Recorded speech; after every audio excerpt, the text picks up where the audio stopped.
ప్రజలకు పార్టీ ముఖ్యమా అభివృద్ధి ముఖ్యమా? అయితే సురేష్ అనే పర్సన్ మంచోడు కాదు అంటే మీరు సైలెన్స్ ఉన్నారు అని అనుకుంటే మీరు కూడా తప్పు చేస్తారు. అది ఒక పబ్లిక్ అయినా నమ్మి గెలిపించారు కాబట్టి ఆయనకు ఉండాలి. అది మీరు ఎప్పుడు పొలిటికల్ గానే ఆలోచిస్తారు, ఒక మామూలు మనిషిలాగా ఆలోచించండి.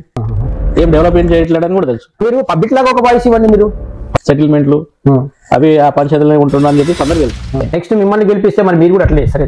నా డివిజన్ నా ఉన్న ఏరియాలో కూడా ఎక్కడ కూడా ఒక డ్రైనేజ్ కానీ ఒక రోడ్ కానీ అయినా ఈ బుక్లెట్ అందరి దగ్గరికి వచ్చిందా రాలేదా, ఒకవేళ వచ్చింది అని అనుకుంటే దీంట్లో ఎటువంటి పనులు 100% జెన్యూన్ ఉన్నాయనేది కూడా మీరు కామెంట్ రూపంలో తెలియదు. అంటే నేనే ఇప్పుడు ఇట్లా పెద్ద నాయకుడిని అన్న ఫీలింగ్ ఉండే డబ్బా ఒక విలేజ్ వాతావరణం ఉంటుంది.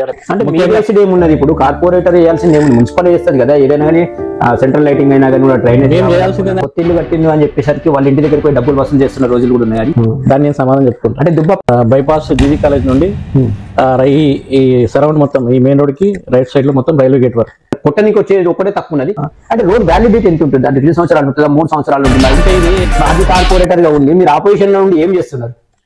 అంటే ఇప్పుడు మా ప్రభుత్వం లేదు, ప్రభుత్వం ఉంటేనే ప్రజల మేము పోము, ప్రజల దగ్గరికి పోమని చెప్పి ప్రజలు పబ్లిక్ పోయిన తర్వాత మీరు 5 సంవత్సరాల నుంచి మా దగ్గరికి రాలేదు, ఈ రోడ్ అడిగితే మాకు వేయలేదు అని చెప్పేసి అంటే రేపు ఏం సమాధానం చెప్తారు?